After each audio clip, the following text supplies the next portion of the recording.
Bienvenue dans Nomadness, le podcast dédié à celles et ceux qui veulent faire du voyage leur mode de vie. Je suis Chloé, je suis nomade depuis 2023, je suis aussi freelance en communication et j'aide les acteurs du voyage dans le développement de leur stratégie de contenu.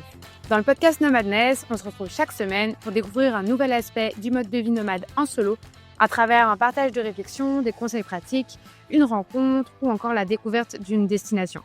Ensemble, on explore les voies pour créer un mode de vie nomade en solo sur mesure et lever toutes les barrières mentales, sociales et logistiques qui freinent notre passage à l'action.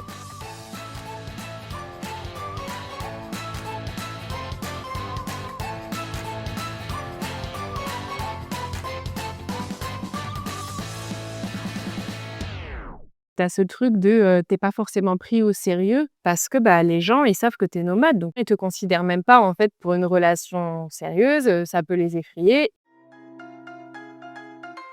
Hello à tous, je vous retrouve aujourd'hui pour un nouvel épisode du podcast et on s'attaque à un sujet qui est très universel mais qui est aussi vraiment complexe, celui des relations amoureuses quand on voyage. Comment est-ce qu'on fait des rencontres quand on est toujours en mouvement? Est-ce qu'on peut vraiment construire quelque chose de stable en voyage? Est-ce que l'amour à distance, c'est viable? Enfin bref, tous ces sujets-là qui sont généralement au cœur de nos questionnements quand on a décidé d'avoir un mode de vie nomade. Et donc pour en parler, j'ai invité Sonia. Elle est thérapeute et expat pour nomades et donc elle connaît très bien les réalités de ce mode de vie. Elle nous partage des pistes de réflexion, des conseils hyper concrets aussi pour mieux comprendre ce qu'on veut, poser ses limites et vivre ses relations en accord avec son mode de vie et ses priorités à soi. Et puis Sonia est aussi spécialisée en sexothérapie. Donc si vous vous posez des questions plus spécifiques sur la sexualité en voyage, restez dans les parages parce qu'on y consacre un épisode entier la semaine prochaine. En attendant, installez-vous confortablement et puis bonne écoute. Hello Sonia, bienvenue sur Nomadness. Je suis ravie de t'avoir sur le podcast avec moi aujourd'hui. Merci beaucoup de me recevoir, je suis super contente d'être là. Est-ce que peut-être pour commencer, tu pourrais te présenter brièvement pour les auditeurs ou auditrices qui ne te connaîtraient pas? Oui, donc je suis thérapeute pour, expats et nomades et je les accompagne du coup dans les problématiques de leur quotidien qui est si spécifique. Que ce soit dans le rapport à soi-même, le rapport aux autres, tout ce qui est deuil, le sommeil et la sexothérapie. Moi, plus spécifiquement, je suis semi-expatriée, c'est-à-dire que je vis la moitié du temps à Berlin parce que mon conjoint est allemand et la moitié du temps en France. J'ai besoin de me ressourcer en nourriture française, 1 mois sur 2. Voilà. Ok, trop trop chouette. Qu'est-ce qui t'a amené à travailler spécifiquement avec les nomades et les expatriés?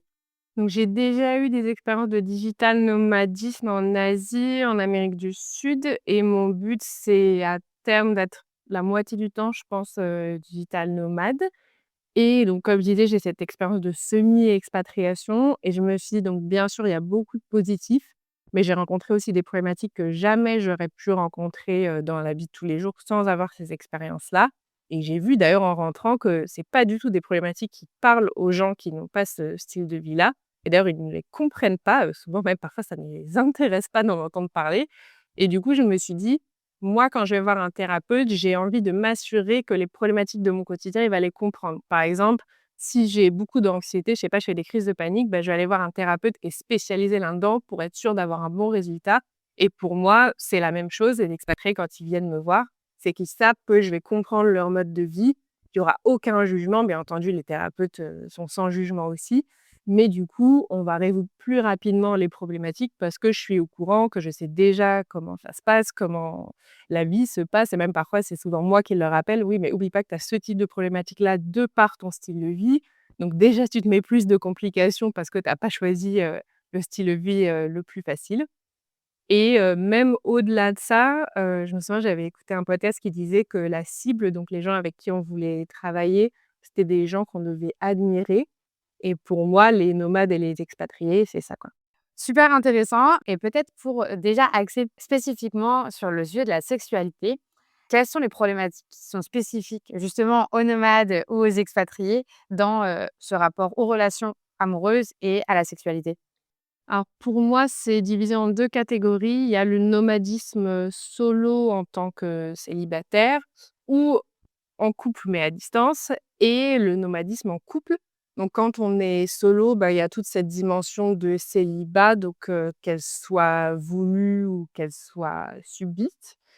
Au niveau de la relation amoureuse, bah, si on en veut une, comment ça se passe? Comment on fait pour trouver? Comment est-ce qu'on fait pour gérer? Comment on fait pour être épanoui? Et au niveau de la sexualité aussi, comment est-ce qu'on fait pour avoir une sexualité épanouie quand on est seul? Que ce soit avec soi-même ou en rencontrant d'autres personnes et déjà, il faut pouvoir les rencontrer et ensuite, bah, quand on est en couple, il y a toute cette problématique de garder un petit peu, la flamme, sachant qu'on est 24 heures sur 24 ensemble, que la libido, ce qu'elle aime le moins du monde, c'est la routine et qu'on soit tout le temps avec l'autre personne, donc forcément, ça n'aide pas. En plus, en termes de relation, le fait d'être 24 heures sur 24 ensemble, bah, c'est pas du tout bien, en fait, parce qu'on a besoin de temps pour respirer et donc voilà, comment faire pour, garder une relation saine et ne pas voir, sa vie sexuelle qui disparaît, peu à peu, au fur et à mesure du voyage. Il y a énormément de trucs dans tout ce que tu as abordé. Donc, nous, dans l'épisode d'aujourd'hui, on va se focaliser sur le fait de voyager solo, parce que c'est la spécificité du podcast Nomadés, je me concentre vraiment sur ça. Néanmoins, on peut voyager solo et être en couple à distance ou avoir d'autres formes de relations amoureuses d'ailleurs. Donc, c'est toute cette palette-là qu'on va aborder. Peut-être pour commencer, j'aimerais bien qu'on parle de tout ce qui est dating quand on date solo et qu'on est donc célibataire, qui est la première catégorie, dont tu as parlé. Il y a certaines nomades qui sont solo et qui datent pendant leur voyage. On entend plein de conseils sur ça, comme, il faut dater que d'autres nomades parce qu'en fait, si tu dates un local, et qu'après tu t'en vas, bah, ça va pas fonctionner. Qu'est-ce que tu en penses, de cette situation-là? Quels sont tes conseils à toi par rapport à ça? Alors moi, je dirais que ça dépend. Est-ce qu'on date dans un but, juste, pas sérieux et dans ce cas-là, bah, on fait un peu ce qu'on veut, mais dans ce cas-là, faut l'incarner, quoi. On le dit à la personne en face pour qu'elle soit prévenue et cetera, pour pas qu'elle se fasse de faux espoirs. Comme ça, la relation, elle commence toujours sur une base solide et à l'inverse, si on cherche une relation sérieuse, on le dit aussi au début et on n'est pas dans cette désillusion que: «Ah, peut-être que la personne va changer d'avis en nous connaissant tellement on est génial» et cetera. Donc voilà, on le dit et on l'incarne. Si on cherche par exemple quelque chose de sérieux, qu'on n'aille pas, dater des gens qui sont pas sérieux parce que dans ce cas-là, c'est quelque chose que enfin la personne, elle le sent. Pour moi, encore une fois, bah, tout dépend du mode de vie qu'on veut conserver. Est-ce qu'on se dit: «OK, la priorité, c'est d'être nomade et dans ce cas-là, je vais dater que des nomades», mais en plus, c'est pas parce que tout le monde est nomade que tu as forcément envie d'aller au même endroit. Peut-être que, toi, tu voyages en van, l'autre personne, elle fait du digital nomadisme à Bali.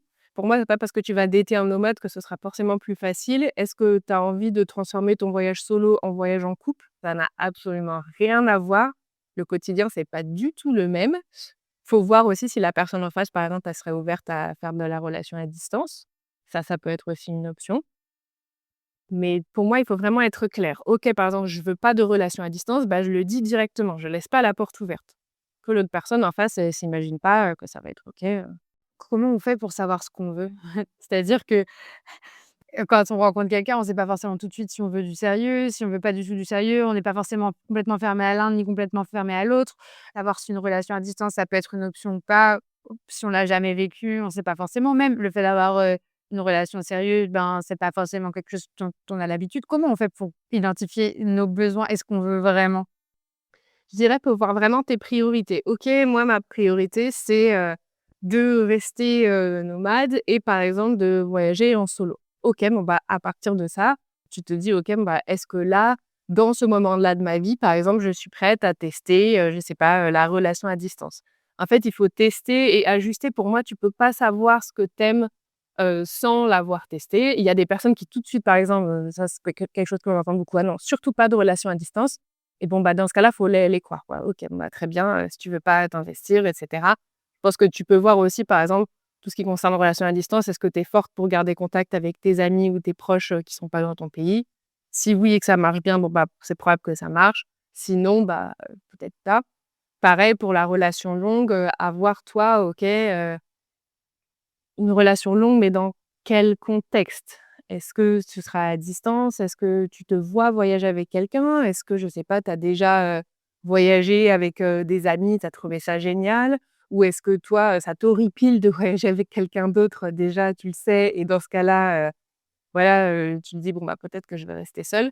C'est que voir tes priorités et à partir de tes priorités, de vraiment ton noyau dur que tu veux pas bouger, voir si tu peux faire des petits ajustements et après tout dépend de la personnalité. Il y a des personnes qui vont vouloir tester peu à peu et il y a des personnes qui vont être, assez passionnelles, qui vont dire: «OK, je rencontre cette personne-là, je veux absolument tester» et qui vont se jeter dedans et dans ce cas-là, tu testes et après tu peux toujours, revenir en arrière si jamais, la relation ne fonctionne pas.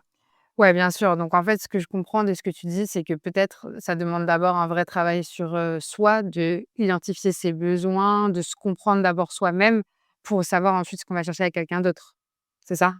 Oui, il faut déjà avoir dans ta vie, maintenant actuelle, tes non négociables, quoi. Ce que tu veux absolument garder, qui te rend heureuse et cetera. Le but pour moi, c'est pas du tout de faire des sacrifices, de se dire, «J'avais prévu, d'être nomade pendant, X années et cetera, mais je rencontre quelqu'un, bon, bah, dans ce cas-là, je vais tout abandonner». Attention, parce que ça, c'est vraiment, une grosse source, de toxicité dans la relation après. C'est quand même rare, on va dire, que ça se passe si bien que ça et qu'on dise: «Ah, j'abandonne tout, je m'installe dans, tel pays avec, une personne, de ce pays-là» et cetera et de ne pas avoir de regrets alors que toi, ton plan de base, c'était pas du tout ça. Moi, mon «mantra» entre guillemets, c'est de toujours se faire passer en priorité. La relation, c'est pas quelque chose qui vient combler un manque, c'est du bonus. Mais toi, en tant que personne, pas censé avoir absolument besoin d'avoir une relation puisque ta vie, elle est suffisamment riche, sans, avoir une vie amoureuse. Ça, c'est super intéressant et du coup, comment est-ce qu'on gère le fait de tomber amoureux dans un pays où on n'a pas particulièrement envie de rester? Alors, bah, déjà, je pense que ça arrive à tout le monde, sauf si tu restes dans ta grotte et que tu sors pas. Encore une fois, je pense que ça dépend de la personnalité et ça, je le vois vraiment en thérapie. Il y a des gens qui vont dire: «Oh mon Dieu, mais je vois que je veux absolument vivre ça parce que, j'adore, quand c'est passionnel et je veux absolument avoir aucun regret». Donc dans ce cas-là, bah, tu bascules à 100 dedans, sachant que faut faire attention parce que si c'est par exemple, tu te dis: «OK, moi j'avais prévu de rester un mois dans ce pays. OK, je décide de vivre une relation d'un mois». La relation sera forcément très passionnelle parce que ça va être quelque chose de court. Donc ça va te donner un peu une fausse image de ce que la relation pourrait être. Heu, il y a des personnes comme ça où, bah, elles restent, X temps, par exemple, même en expatriation. OK, bah, je suis là pour 6 mois, mais en fait, je sais que l'autre personne, elle va rester là et moi, je vais repartir. Bon, bah, du coup, pendant 6 mois, la relation, elle est ultra passionnelle. Mais dans la vraie vie, ce serait pas du tout passé comme ça. C'est juste parce que ton mental, il sait qu'il y a une fin. Donc forcément, il faut qu'il profite et cetera. Donc en aucun cas, ce que tu vas vivre là ne va refléter la réalité de ta relation après. Donc voilà, petit warning, là-dessus, sachant que si la relation est pas très longue, la rupture sera très intense, mais normalement ne devrait pas durer trop, trop longtemps. Et après, tu as des personnes qui vont plus être du style, évitantes et qui vont se dire: «OK, bon, bah, dès que je vois un sentiment amoureux apparaître, vite, je pars, j'évite, je revois plus jamais la personne parce que, bah, je veux surtout pas avoir de relation amoureuse». Tout dépend en fait si tu te dis que la relation, elle vaut le coup d'être vécue. Moi, je sais que pour me rassurer, je me dis toujours que si jamais ça devait vraiment arriver, je reverrai la personne, d'une façon ou d'une autre, quoi. Ouais, c'est intéressant, mais c'est un peu ce que j'allais dire, c'est qu'il y a peut-être pas un tout au tout. Tu peux Mmh. te dire: «Bah, je vis la relation et puis ensuite, ben, moi, j'avais prévu de m'en aller et ben, je m'en vais», mais en laissant la porte ouverte au fait qu'on se revoit, au fait que potentiellement, bah, on est 2, donc je suis pas la seule à pouvoir bouger. Peut-être que moi, je peux me réorganiser pour revenir dans 6 mois et voir comment c'est quand je reviens et voir comment ça a évolué aussi. C'est exactement ça, en fait et après cette relation qui débute, comme une relation classique sur place, elle peut évoluer à moitié à distance, tu peux voir comment c'est, ça peut évoluer en relation ouverte. En voyage, j'avais pas mal rencontré de personnes comme ça qui étaient en relation ouverte parce que eux 2 voyageaient, au-delà de leur boulot et cetera. En fait, après, c'est aux personnes de cette relation de voir si elles sont OK pour que la relation évolue et dans quels termes, sachant qu'il y a au moins une des personnes qui est nomade, quoi et voir après si ça convient, Bah, justement, c'est bien que tu fasses la transition par rapport à ces différentes formes, de relations amoureuses parce qu'il y en a beaucoup qui sont peut-être moins classiques, qui sortent des schémas un peu, soit célibat, soit couple exclusif. Mmh. On peut parler de, bah, tu sauras mieux que moi, mais polyamour, des relations à plus de 2, du couple libre et cetera. Est-ce que, tu peux en parler, expliquer peut-être chacune de ces formes-là et d'autres s'il y en a, ce que c'est, pour toi, la définition, pour des personnes qui connaîtraient pas et puis après dans un deuxième temps, les problématiques qui sont un peu spécifiques à chacune d'elles? Alors, donc il y a déjà de la relation qu'on appelle libre, à pas confondre avec la relation ouverte. La relation libre, c'est vraiment on se voit, mais il y a aucune limite, il y a aucun cadre. On peut avoir des relations à côté, on est engagé, je dirais souvent, c'est plus sexuellement qu'émotionnellement. Donc c'est idéal, on va dire, un p pour, nomadisme, on va dire un peu stéréotypé dans le sens où, bah, tu as pas à t'engager et cetera. Ça peut être, la durée que tu veux. Par contre, il faut être sûr que c'est quelque chose qui nous convient. Parce qu'il y a aucun cadre, il y a aucun engagement. La personne en face, elle nous a fait aucune promesse. Donc nous, si on commence à développer des sentiments, il faut pas s'imaginer qu'en face, ce sera réciproque et il faut pas avoir d'espoir. Mais si nous, on est capable d'aller dans des relations comme ça, dans ce cas-là, il y a aucun souci. Ensuite, on a les relations ouvertes. Donc là, c'est on est en couple, donc le couple reste quand même la base, mais on peut rencontrer d'autres personnes, que ce soit sexuellement ou émotionnellement. Il va y avoir on va poser des bases bien précises, un espèce de contrat pour être sûr que, bah, on est tous les 2 ou toutes les 2 sur la même longueur d'onde, et il faut vraiment que ça convienne aux 2. Attention, parce que dans beaucoup de cas, malheureusement, il y a une personne qui va proposer ça et l'autre personne se dit: «Ah bah mince, en fait, si j'accepte pas, c'est la fin de ma relation, donc on va accepter», mais en fait, c'est pas forcément ce dont on avait envie.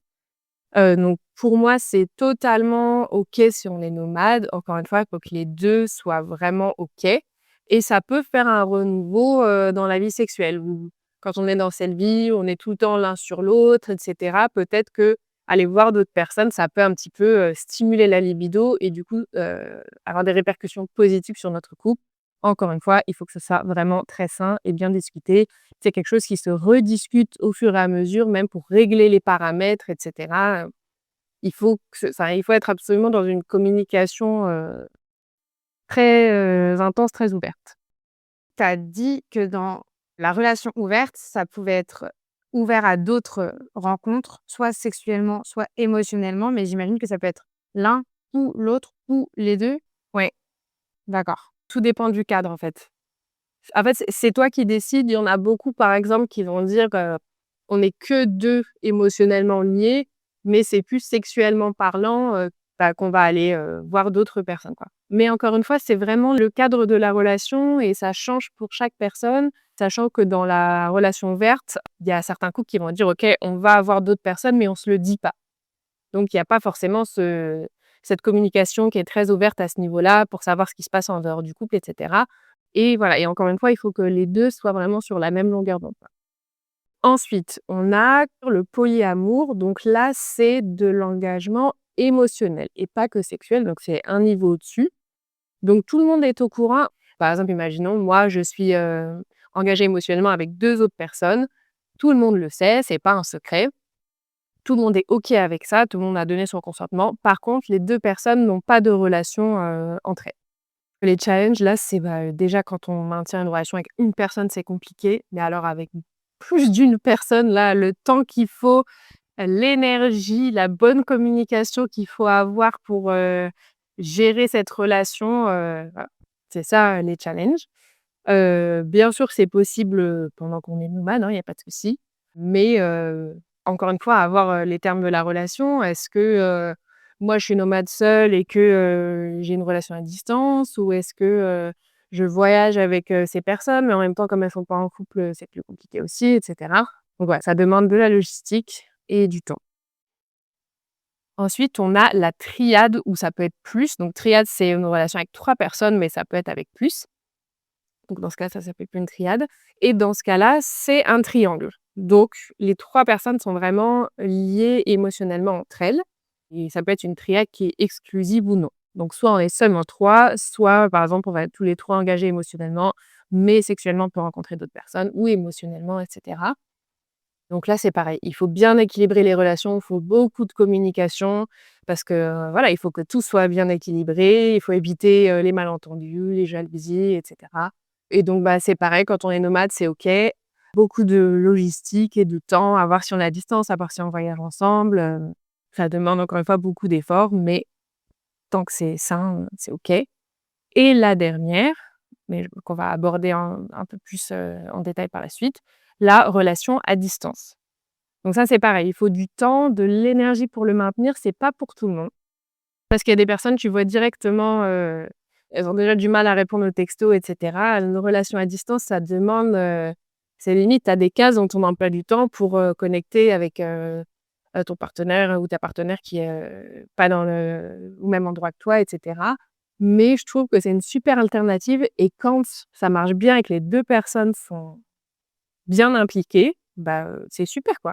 Je trouve que la relation à distance, en plus, ça permet vraiment de mettre, un cadre entre les 2, vraiment d'avoir sa vie à soi et de pas se fusionner avec l'autre, quoi. Où on a l'impression qu'après on devient une seule entité au sein d'un couple. Or pour moi, un couple, c'est pas ça, c'est 2 personnes qui ont des vies très riches et qui arrivent à se rencontrer à un moment. Et du coup, grâce à la relation à distance, bah, il y a moins de, dépendance affective et cetera, puisque, bah, on est à distance et qu'on est forcément obligé d'avoir une vie, bien remplie. Puisqu'il y a pas l'autre qui vient combler, ce vide, ou en tout cas moi.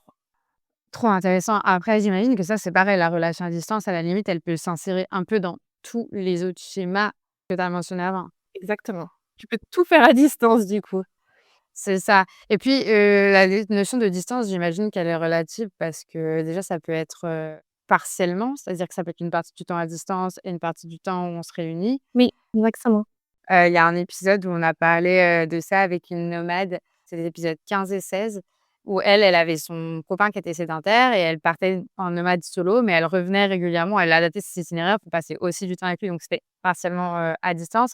Puis j'imagine qu'on peut aussi ça même au-delà du nomadisme, on peut aussi, vivre, dans la même ville, mais juste avoir chacun son appart. Auquel cas, c'est pas de la distance parce qu'on se voit, mais on a quand même chacun son espace, Ouais. donc ouais, j'imagine que ça peut prendre plein de formes. Et peut-être par rapport à tout ce que tu as dit, est-ce qu'il y a des formes de corrélation qui s'adaptent peut-être mieux au nomadisme, que tu vois plus chez les nomades?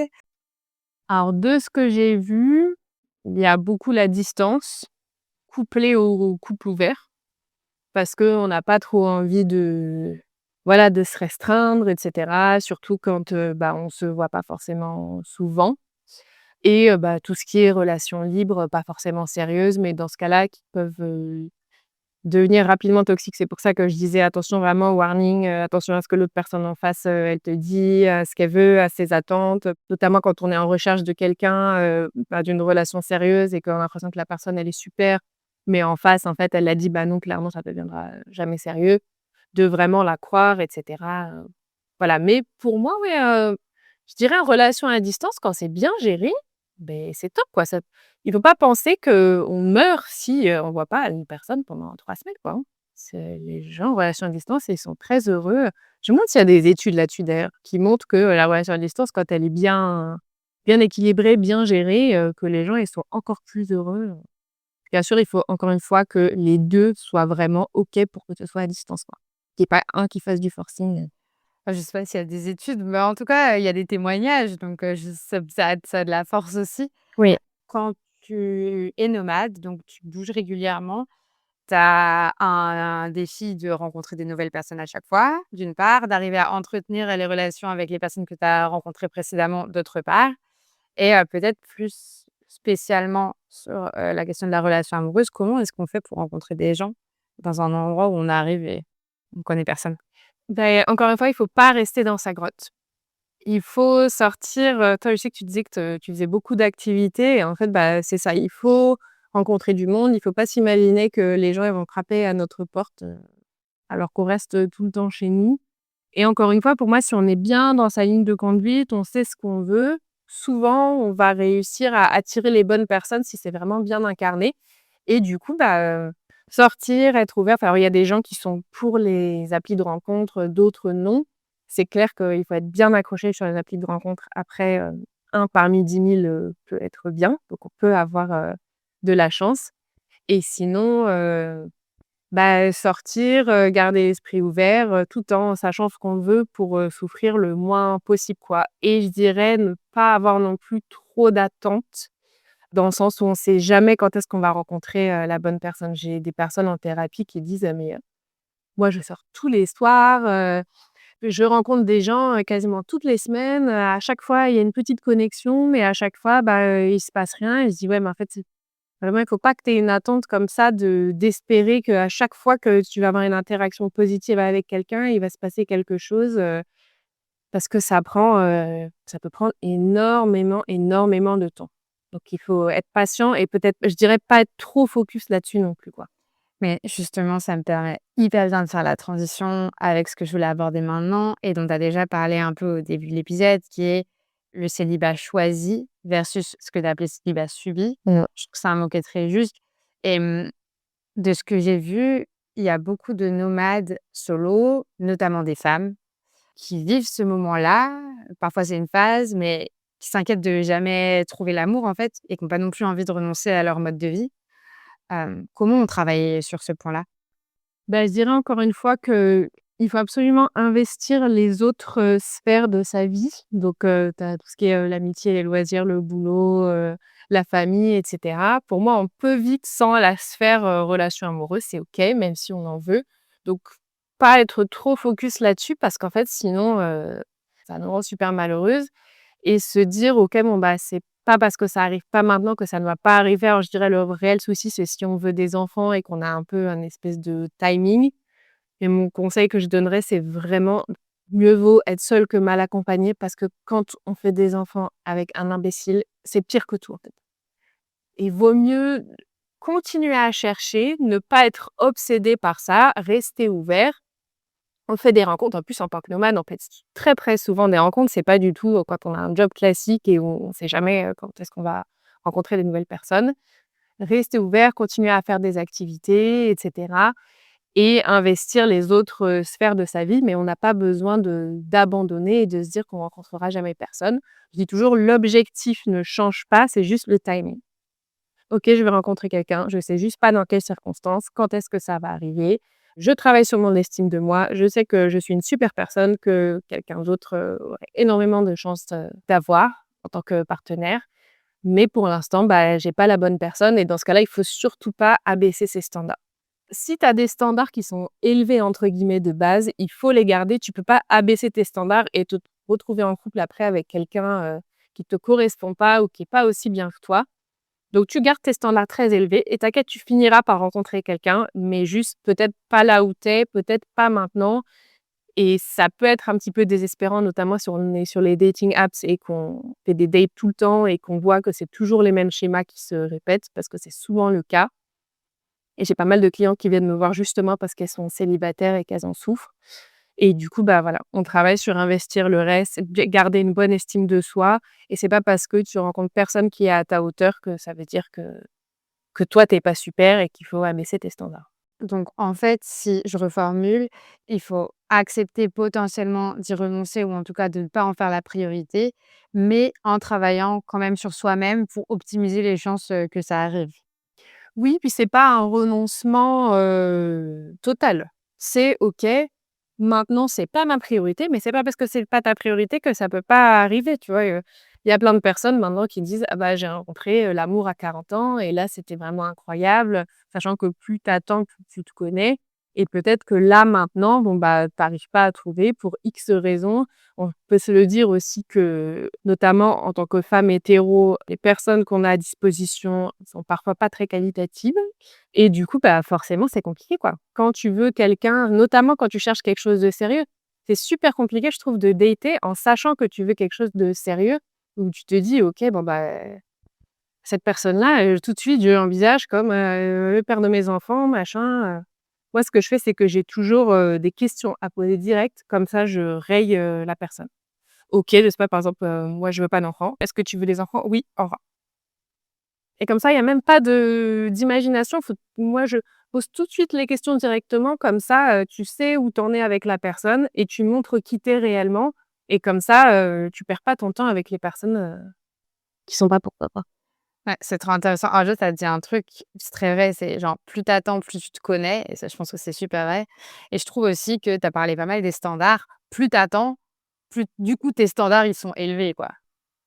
Mais oui et en même temps, c'est mieux parce que il faut que tu aies quelqu'un qui puisse vraiment te correspondre et qui corresponde à ce que tu attends parce que généralement, quand tu fais des concessions, j'aime bien toujours, utiliser une espèce d'échelle du consentement. Genre, par rapport à une, question qu'on va te faire, un choix que tu dois faire, c'est soit genre: «Oh my god, yes», de l'autre côté, à l'opposé, tu as absolutely not, pas du tout, et au milieu, c'est un non, mais en changeant les termes. Pour moi, ça peut pas être un absolutely not et ça peut pas être un non, mais en changeant les termes. La personne, il faut que ce soit un «Oh my god, yes», quoi. Parce que dès lors que tu es au milieu, ça veut dire que tu t'écoutes pas vraiment toi-même, tu respectes pas ton propre consentement et dans ce cas-là, même si tu le mets sous le tapis au début parce que tu es super contente, alors c'est super, tu vas avoir une lune de miel de, 3-4 mois et après au bout d'un an, tu vas te dire: «Ah bah mince, en fait, ce que j'avais mis de côté juste pour être en relation, bah là, ça va ressortir». Sauf que là, ça fait 1 an et demi que vous êtes engagés. Tu te dis: «Ah bah mince, qu'est-ce qu'il faut que je fasse maintenant, Est-ce qu'il faut qu'on se sépare, que je me remette à chercher quelqu'un?» et cetera. Mieux vaut attendre quelqu'un qui soit vraiment bien plutôt que de perdre son temps avec des personnes qui sont pas qualitatives et qui ne correspondent pas. C'est difficile à faire, notamment quand c'est quelque chose dont on souffre vraiment et selon les personnalités, c'est plus ou moins facile d'être, célibataire, même si je trouve qu'être célibataire, c'est génial. Mais il faut vraiment pas se rabaisser. Je connaissais des personnes qui étaient en couple depuis 10 ans avec, quelqu'un, qui voulait absolument des enfants. La personne en face, elle a jamais dit oui. Bon, bah, voilà, après tu as 40 ans, tu te sépares, qu'est-ce que tu fais, quoi? Tu es célibataire, tu as toujours pas d'enfant parce que tu as perdu ton temps avec la personne en face. Mais justement, sur la question des enfants en particulier, qui je pense est assez cruciale Oui, oui. et je pense qu'il y en a plein d'autres, mais il y a beaucoup de personnes, notamment des hommes d'ailleurs, mais pas que, qui savent pas si elles veulent des enfants ou pas. Genre moi, il y a 10 ans, je t'aurais dit: «Mais never ever» et en grandissant, je me dis: «Bah, peut-être que dans un contexte particulier, avec la bonne personne, sur un projet commun, pourquoi pas?» Mais en vrai, si quelqu'un me pose, comme toi, tu t'as dit que tu faisais, la question, je suis incapable de lui dire: «Oui, absolutely», ou «Non, absolutely not», tu vois? Après, il y a d'autres sujets sur lesquels, je suis très, très claire. Tu vois? Mais du coup, les standards, de ce que je comprends de ce que tu dis, il y en a sur lesquels on est super clair et dans ce cas-là, il faut vraiment se fonder sur ceux-là et ceux sur lesquels, bah, on ne sait pas parce qu'on peut pas non plus ça va avoir le portrait robot de la personne, voilà et ben, du coup, tu testes et tu te laisses un peu porter par le reste, j'imagine? Bah, c'est ça, mais par exemple, tu vois, je te pose cette question-là, tu me dis ça, je me dis: «OK, bah, c'est bien» et c'est ça se trouve, moi, je suis sur la même longueur d'onde aussi. Mais par exemple, si tu me dis: «Ah bah, maintenant la porte elle est ouverte et tout ça», bah, moi dans ce cas-là, je suis honnête et je te dis: «OK, mais je te préviens, si on entre dans une relation longue, jamais tu auras d'enfant avec moi» et souvent, tu le sens, tu vois? Tu fais: «Ouais là, OK, maintenant tout d'un coup, je me sens très enfermée dans cette relation», ou bien, moi je te dis: «OK, bah, moi c'est pas sûr non plus, peut-être je me laisse la porte ouverte» et là tu dis: «Ah OK, bah, quelqu'un comme moi», ou bien je te dis: «Ah moi par contre les enfants, j'en veux absolument, là, tout de suite, dans 1 an, 1er né qui vient et tout ça» et là tu dis: «Ouh là là, mais par contre moi c'est pas mon timing à moi». Même si tu sais pas, tu vas forcément voir en fonction de la réaction si ça te correspond ou pas. Et tu vas voir tout de suite si c'est un absolutely not ou si c'est un oh my god yes ou si tu as des petits termes à changer. Et dans ce cas, c'est quelque chose que tu peux discuter. Moi, je te dis, OK, j'en veux absolument dans 1 an. Et tu dis, OK, mais dans ce cas-là, imaginons c'est dans 3 ans, est-ce que c'est OK? Moi, je te dis, ah oui, bien sûr, je dis ça comme ça, mais si c'est dans 3 ans, c'est OK. Si moi, je te dis, ah bah non, il faut commencer à faire l'enfant maintenant, toi, tu vas dire non. Tu vois, tout dépend et c'est pour ça, moi, je pense qu'il faut pas avoir peur de poser des vraies questions dès le début parce que, notamment quand tu es nomade, notamment quand tu es une femme, que peut-être tu arrives à la trentaine et cetera, tu pas besoin de perdre ton temps, en fait. Et puis, il y a rien de mal, en fait, c'est pas parce que je te pose la question que j'ai prévu de faire des enfants avec toi tout de suite, tu vois? C'est juste, pour voir où tu en es et apprendre à te connaître. Je trouve ça hyper vrai sur le fait de OK, bah, genre, je vois la réaction, ma propre réaction par rapport à ce que me dit la personne et j'analyse en fonction de ça et ça me permet de mieux cerner mon besoin et je trouve ça hyper vrai. C'est un truc que je fais beaucoup quand, j'ai une décision à prendre et que, tu sais, le fameux tableau des pour et des contre là, Oui. généralement je le fais et je le fais pas tellement pour voir les pour et les contre, mais parce que parfois je me rends compte qu'il y a une solution où il y a 4 fois plus de contre que l'autre, mais j'ai quand même envie d'aller vers cette solution-là et du coup, le fait de voir ma propre réaction, je me dis: «Ah ouais, en fait, c'est qu'il y a un truc plus profond qui me fait» et en fait, du coup, c'est la bonne décision, même si rationnellement, pas forcément, quoi. C'est ça, mais je trouve que même, ce tableau, c'est un super outil, mais moi, avec mes clients, je le fais pondérer. C'est-à-dire que, OK, peut-être que tu as un truc pour, mais que, si tu vas le noter, je sais pas comment est-ce qu'on pourrait pondérer, genre, c'est un truc important à 9 sur 10 et tu en as 10 autres, mais c'est, 0,25. Donc peut-être que certes, il y a beaucoup de contre, mais que pour toi, en fait, il compte pas tant que ça. Mais en fait, le pour, il y a un truc, mais c'est un truc tellement important pour toi. Donc c'est pour ça, pour moi, il faut le pondérer, ce tableau, il faut mettre des petites notes. Toi, tu vas savoir comment pondérer. Mais carrément. Et tu as parlé des dating apps. Les apps, ça a vachement changé, je pense, la manière dont on date. Puis en plus, dans le dating, il y a vraiment des différences culturelles, donc ça s'ajoute aussi au nomadisme et tout. Mais est-ce que tu penses que le fait de se rencontrer via une app et donc qu'il y a forcément un peu une attente des 2 côtés, pour toi, comment est-ce que ça influe sur les rencontres et sur éventuellement la suite de la relation? Je dirais plutôt que c'est que alors pas tout le monde, mais beaucoup de personnes qui sont sur les dating apps, comme elles voient la richesse du catalogue auquel elles ont accès, c'est beaucoup plus facile de pas s'impliquer et notamment, j'avais entendu ça dans un podcast et j'avais trouvé ça très juste, que je connais beaucoup de personnes autour de moi qui le vivent. On va vivre beaucoup de coups d'un mois. C'est-à-dire que tu commences à voir quelqu'un, pas forcément de façon exclusive au début, hein, mais à voir quelqu'un, hop, tout se passe bien, le mois est très prometteur et puis au bout d'un mois environ, hop, la personne, elle va partir, tu sais pas trop pourquoi, tout se passait bien. Mais c'est qu'en fait, quand elle se rend compte que ça devient un petit peu sérieux, elle se dit: «Mais en fait, j'ouvre mon appli, j'ai tellement» je veux pas faire de stéréotypes, mais moi, de mon point de vue, je vois que ça arrive beaucoup, c'est beaucoup les hommes qui font ça. J'ai tellement de femmes incroyables qui sont là à ma disposition à m'attendre. Peut-être que je suis déjà en train de discuter avec elles, peut-être qu'elles sont déjà «mûres» entre guillemets pour qu'on aille en date. Que du coup, pourquoi est-ce que je prendrais le risque de m'impliquer plus avec cette personne-là, alors qu'en fait, j'ai un énorme choix derrière? C'est souvent ça qui arrive, je vois tellement ça en thérapie, on fait une séance où ça se passait super bien, la séance d'après, ah bah, la personne elle s'est totalement désintéressée, on sait pas pourquoi. Ça se trouve même elle t'a ghosté alors que tu l'as déjà vu 25 fois, mais juste parce qu'en fait l'implication elle est pas du tout la même et je vois ça par rapport aux personnes qui veulent pas aller sur les dating apps. La qualité de la rencontre, elle va être différente parce que tu te dis: «Ah mon Dieu, là, je rencontre une personne, ça arrive pas si souvent que ça, je vais plus prendre le temps de m'y intéresser». Mais ouais, sur les applis de rencontre, tu peux voir, il y a tellement de monde, quoi. C'est alors tu sais pas à quel point les rencontres, elles vont être qualitatives, mais tu sais que tu auras des backups. Donc du coup, l'engagement n'est pas du tout le même, quoi. Et je pense que le fait d'être nomade, ça exacerbe un peu ça. Parce que du coup, au moment où tu vas partir, potentiellement, ça va arriver à cette temporalité d'1 mois, 6 semaines, quelque chose comme ça. Et où du coup, la personne, elle va avoir une raison de plus de se désintéresser et de pas investir dans le fait de continuer la relation et d'envisager une autre manière de la prolonger.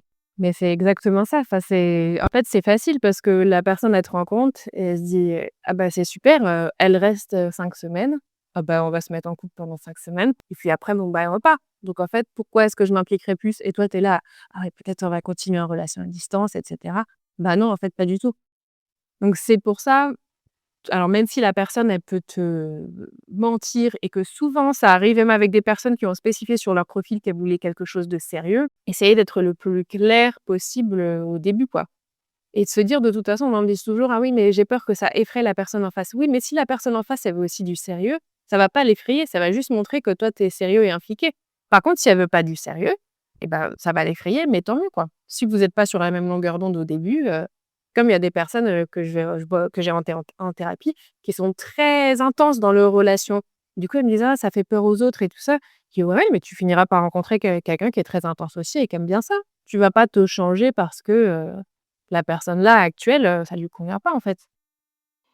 Et par rapport à ces situations-là qu'on vit beaucoup en tant que nomade, j'imagine que ça doit créer des blocages avec le temps qui reviennent si on est confronté à ces situations-là plusieurs fois, peut-être de la perte de confiance ou autre. Est-ce qu'il y a des schémas fréquents, des peurs, des blocages, que tu vois de manière récurrente? Bah, en fait, c'était un peu ce qu'on disait, c'est tu ce truc de, tu pas forcément prise au sérieux parce que, bah, les gens, ils savent que tu es nomade, donc ils te considèrent même pas, en fait, pour une relation sérieuse, ça peut les effrayer et toi, du coup, tu rentres un peu dans un schéma où tu te dis: «Bon, bah, je vais jamais trouver quelqu'un», les gens, ils «m'utilisent» entre guillemets parce qu'ils savent que je vais partir, donc pour eux, c'est facile et du coup, bah, forcément, enfin, pour rentrer après dans une relation qui est un peu plus saine, c'est un peu compliqué, quoi et puis toi aussi, pareil, tu rentres dans ce schéma de relations qui sont très intenses à chaque fois et du coup, bah, si un jour tu rentres, dans une relation qui paraît un peu plus illimitée puisque l'autre personne, par exemple, elle est d'accord pour continuer à voyager, pour faire de la distance, bah, du coup, ça paraît très boring. Quand tu es habitué à avoir des relations toxiques et qu'ensuite tu passes à une relation saine, tu te dis: «Mais qu'est-ce qui se passe? J'ai pas du tout mes montées émotionnelles comme j'avais d'habitude» et en fait, tu te désintéresses alors qu'en fait, c'est ça qui est intéressant et c'est ça la vraie relation, en fait. Tu es pas censé avoir des papillons dans le ventre tout le temps. Ça, c'est quelque chose, c'est de la toxicité, en fait. Mais du coup, toi, tu es habitué à ça, donc tu es même plus capable de reconnaître une relation saine. Tu parles de papillons dans le ventre. Tu penses que c'est indispensable d'en avoir au début ou est-ce que ça peut venir avec le temps?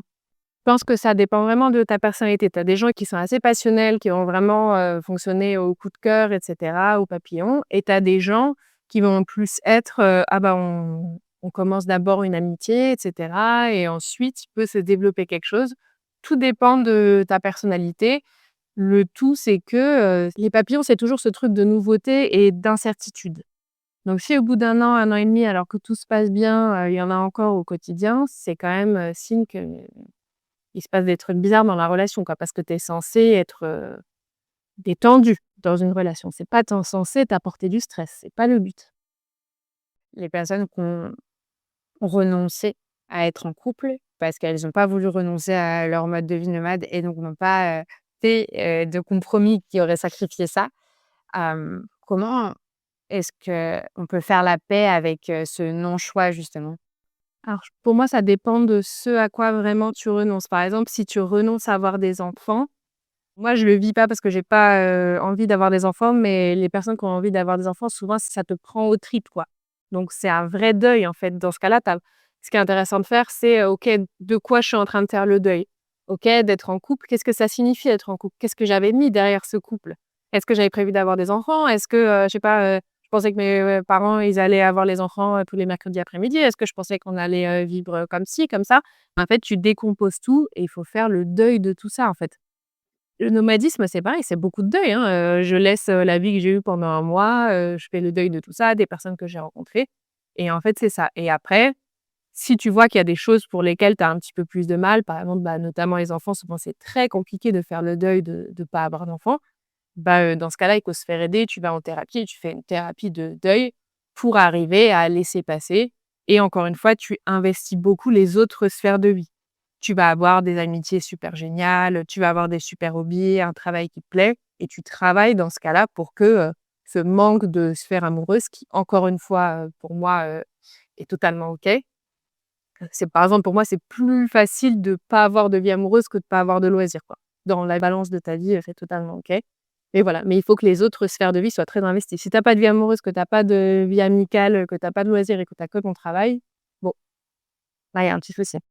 Donc on a parlé du fait d'être nomade en solo et célibataire et maintenant peut-être pour parler de la relation à distance. Donc comment est-ce qu'on gère son nomadisme quand on est en couple, soit avec un partenaire qui est aussi nomade, mais pas forcément avec nous, soit, sédentaire? Alors pour moi, ça se fait très bien déjà, il y a beaucoup ce stigma de, «Ah la relation à distance, c'est de l'infidélité», mais pas du tout en fait. Si ton couple, il est fort, il y a pas de souci. La relation à distance, il faut mettre beaucoup de temps et d'efforts dedans. Parce que c'est pas genre, juste, je t'envoie un WhatsApp pour voir quand est-ce qu'on se voit ce soir et puis on se voit ce soir et puis on voit ce qu'on fait. C'est pas ça, c'est, ça se trouve, il y a un décalage horaire, bah, trouver, OK, quand est-ce qu'on va se voir? C'est pas s'envoyer seulement des textos, c'est prendre du temps pour s'appeler, pour faire des visios. Je trouve que quand il y a un problème, le fait, par exemple, de pouvoir s'appeler, ça fait décompresser tout de suite par rapport au texto. Tu sais pas ce que la personne, elle veut vraiment dire et cetera et ça remplace pas, voilà, le fait d'avoir un réel échange et il faut que la communication, elle soit nickel. Là, on n'est pas là à faire des sous-entendus, à faire du passif-agressif. C'est, «OK, j'ai un souci, je te le dis», parce que la personne, elle est même pas là pour te voir et pour voir que tu boudes. Donc il faut que tu dises: «OK, là, tu as fait ça me plaît pas. Viens, on s'appelle pour en discuter». Il y a un triangle, on appelle ça le triangle des relations dramatiques et à chaque coin, donc on va avoir un rôle qui est toxique. Donc soit on est persécuteur, donc on persécute l'autre, on est agressif, passif-agressif et cetera. Soit on est, la victime, dans ce cas-là, on va dire: «Oh mon Dieu, mais tous les malheurs du monde m'arrivent» et cetera. Ou soit on est sauveur et dans ce cas-là, on veut sauver l'autre et cetera. On ne rentre pas dans ce triangle, on n'est pas à blâmer l'autre, on n'est pas là à dire: «De toute façon, tu t'occupes jamais de moi» et cetera. Ou à vouloir, sauver l'autre, à lui dire: «Ah t'inquiète, tu as des problèmes administratifs, au fin fond de la Chine, bah t'inquiète, je vais m'en occuper, comme ça tu vas beaucoup plus m'aimer» et cetera. On exprime juste, ses émotions, voilà, sans blâmer l'autre et on peut, dire vraiment ce qui se passe, mais sans incarner trop l'émotion. Si on est en colère, on peut dire: «Bah, là, ça m'a mis en colère». On va pas hurler sur l'autre, par exemple. Donc ça, il faut que la communication, elle soit vraiment nickel. Dès qu'on voit qu'il y a un souci, on communique le plus rapidement possible. On laisse pas traîner parce que sinon ça s'envenime et on n'est pas au quotidien où on peut discuter dès qu'on veut et cetera. Et il faut faire l'effort vraiment de prendre des rendez-vous pour, passer du temps ensemble, quoi et avoir des appels et cetera ou je sais pas, mettre le téléphone et puis on fait les petites activités, on discute comme ça mais il faut arriver aussi à se faire rentrer dans la vie l'un de l'autre, même si on n'est pas au même endroit. Mais je trouve que c'est super et pour la vie sexuelle, c'est très bien parce qu'on n'est pas du tout ensemble. Ça fait monter le désir quand on n'est pas là et quand on se retrouve, bah, du coup, c'est super. Alors, ce que je te propose justement sur la partie sexualité, c'est de te retrouver dans un prochain épisode pour en parler. Très bien. On parlera donc de la partie sexualité quand on est nomade, que ce soit à distance, que ce soit en voyage, que ce soit seul, que ce soit à 2 ou à plusieurs. Et là, on pourra vraiment creuser un peu tout ce qu'on a dit aujourd'hui, mais sous le prisme de la sexualité avec ton expertise, donc en sexothérapie qui va être super précieuse pour ce sujet-là. On fait ça, très bien. Eh ben, écoute, à très vite alors pour un prochain épisode et je te remercie beaucoup pour tout ce que tu as partagé. Est-ce qu'il y avait autre chose sur la partie relation amoureuse quand on est, nomade que tu voulais ajouter? Je dirais vraiment se faire passer en priorité, faire attention, notamment quand on est nomade, qu'on est seul. On fait confiance à son intuition. Encore une fois, on utilise son échelle de consentement. Si c'est pas un «Oh my God, yes», dans ce cas-là, c'est non. Ouais, complètement. La question du consentement est évidemment essentielle. On l'approfondira, dans le prochain épisode, si tu veux bien et sur les différences culturelles aussi. En attendant, je te remercie pour tout et puis je te dis, à la semaine prochaine pour le prochain épisode alors. Bye! Voilà, c'est la fin de l'épisode du jour. J'espère qu'il vous a plu et si c'est le cas, surtout abonnez-vous et donnez 5 étoiles au podcast. Ça vous prend, allez, 5 secondes à tout casser et ça soutient vraiment mon travail puisque ça donne de la visibilité aux médias. Et puis si vous voulez suivre mes aventures nomades, eh ben ça se passe sur mon compte Instagram qui est en description. Et vous pouvez aussi m'envoyer des messages pour me poser vos questions, me faire vos retours ou partager vos idées. Allez, à très vite!